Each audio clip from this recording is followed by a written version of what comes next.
Saving is for safety, but investing is for growth. When you start investing, you move from just protecting value to creating value. Because anything that gives you return higher than inflation, it's actually an investment opportunity. You're watching The Wise Simple Uncle Steve. Stay tuned for today's episode. Hello, I'm Uncle Steve, and welcome to our first financial freedom series that I title 6 Lies About Money That Keep You Broke No Matter how hard you work.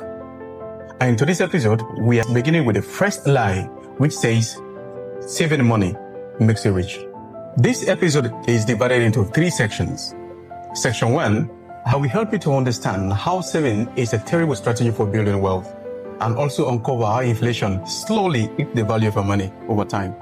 In Section 2, we will discuss savings versus investing, and to help you understand to take a decision which one you go with after this particular discussion. And in Section 3, I will walk you through the practical step-by-step to just moving from saving the money to actually investing and growing your income. But before that, here is what I need from you.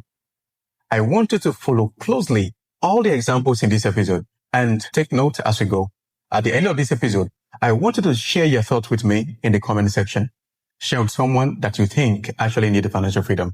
Remember, this isn't just a video.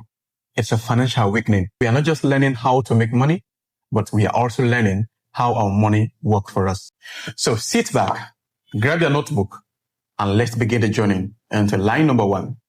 Saving money makes you rich.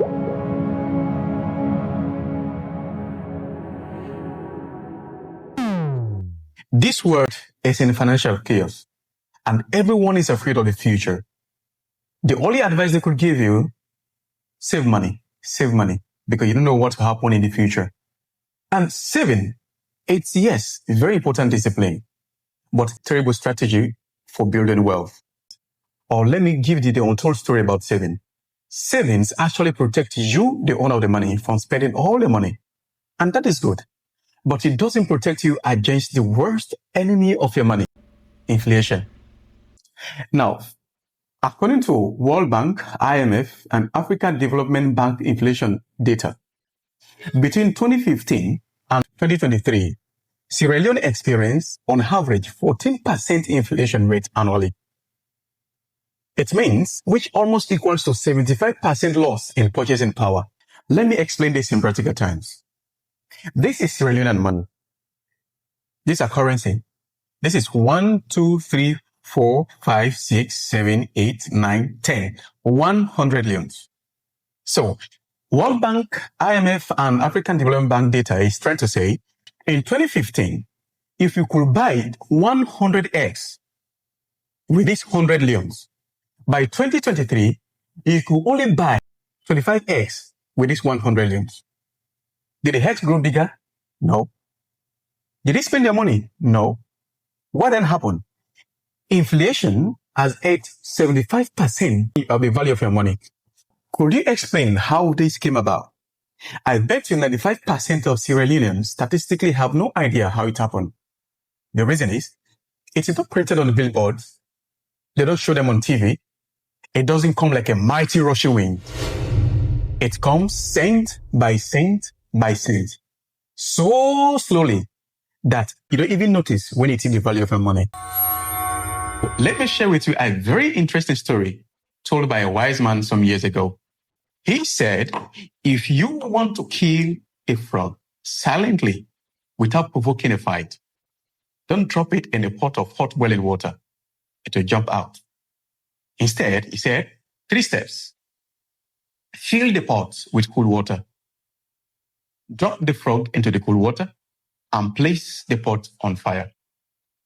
Now, because frog loves cool water, it's a comfort zone. It will lie down and relax. And because when temperature changes from 1 to 2, it doesn't make noise. When the temperature of the water changes from 1 degree to 2 degrees, the frog won't notice. When it changes to 5 to 10, they say, no, I'm used to this. By the time the temperature reaches 20 degrees, the frog will be too weak and too able to jump. And by the time it's up to 35 degrees, it's gone, back to its ancestors. That's how this thing called inflation silently eat the value of your money within a long period of time when you only save and never invest. Let me come back with a very perfect example here in Sierra Leone. Before the 2007 general elections, there was a little rise in the price of rice. And it was so shocking to the point that some artists took it to heart. There's this artist called Innocent. Before 2007 election, he releases a song titled Concern. And I could remember a lyric in that music that says 60,000 leons for one bag rice. I would like you to listen to the song. 60,000 for one bag rice. Now we are holding at the same again. 60,000 for one bag rice. Now we are holding at the same again. What he was talking about 60,000 now is 60 leons. This is 1, 2, 3, 4, 5, 6. 60 leons. The price of rice increased to 60 leons then, and it became a national concern. And to the point, as I mentioned, the artist actually took it to heart and they bring a song about it. So now I have an assignment for you. I want you to tell me in the comment section, how much is a bag of rice today? And I want you to calculate, take a calculator if you're a mathematician, to see the percentage increase from 60 leons to whatever the price of rice today. But let me guide you. If your answer, the percentage increase of this 60 leon to the current price of rice, if it's less than 1,400%, then you might need to check your answer again. Now, today, if you want to eat a plate of rice on the street, it depends on who cooks it, on where actually buys it. This same 60,000 or 60 leons, then 60,000, then 60 leons now. The same 60 leons, it might get you a very nice single plate of rice, right? That is, if you decide to eat on the street. But let's say you choose to enter a restaurant. The same 60 leons might only get you a can of drink. It depends on the restaurant. But let's assume you decide to have a dinner. You might end up eating maybe 5, 6, 7, 8, or even 10 bags of rice then as a dinner. Who is behind all this dreadful change? Inflation. It slowly, just like a frog, eats the values of money over time, slowly that nobody noticed it. But in the end, everyone that saved money, you're not actually making money. You're losing money over time. That is to say, your money didn't move, but time robbed it of its value through inflation.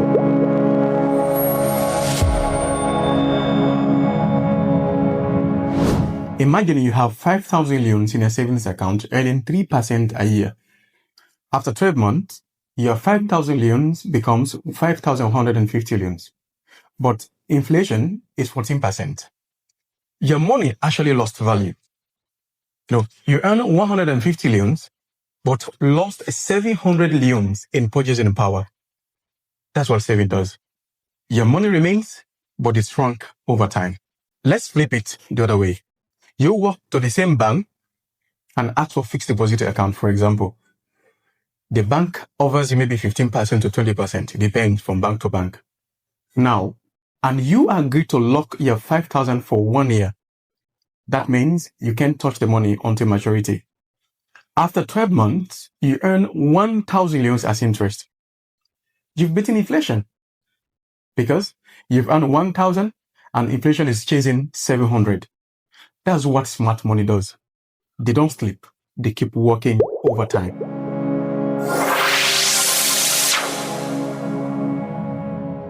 So here is how to start moving from savings to investing.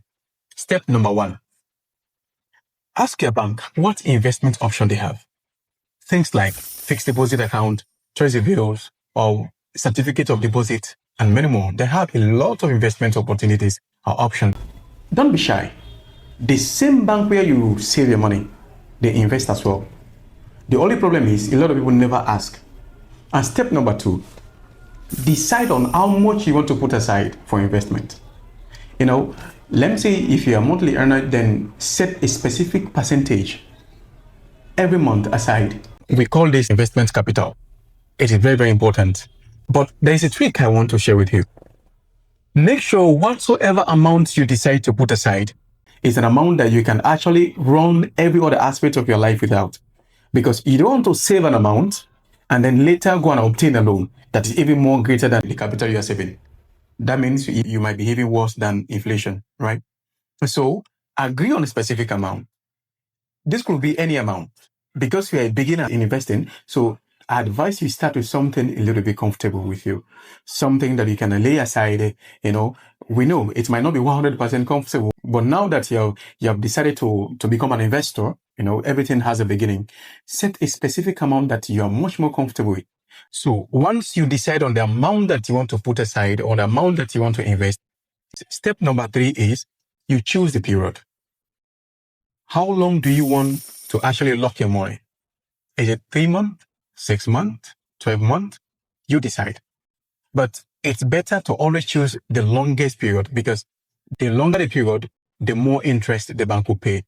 The longer the period, the more interest the bank will pay. Time actually is a very important factor when it comes to money. For example, you have money in a savings account.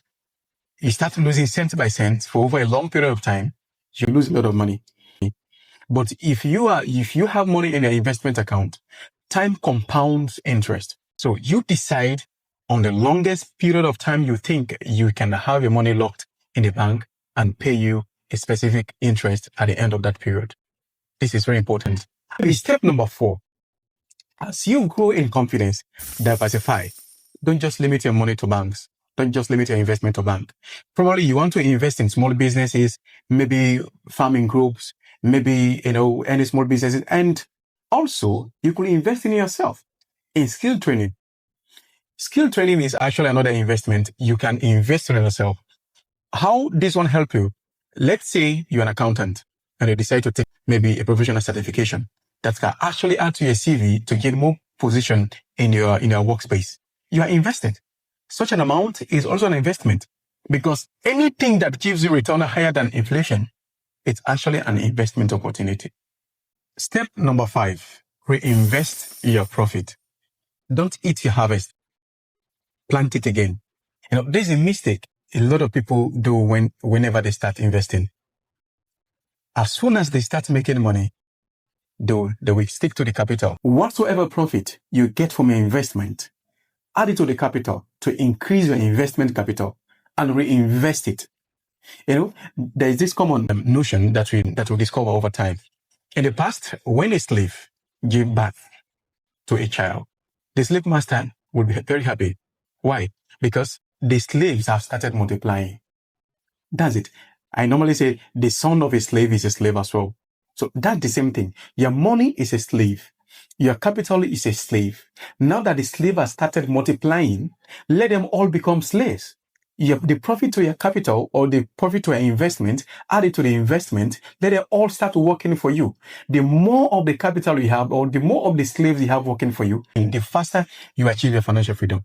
So you see, saving is for safety, but investing is for growth. Saving keeps your money, but investing makes your money keep you. When you start investing, you move from just protecting value to creating value. That is why it's a lie that saving money makes you rich. Saving money doesn't make you rich, but actually investing your money does.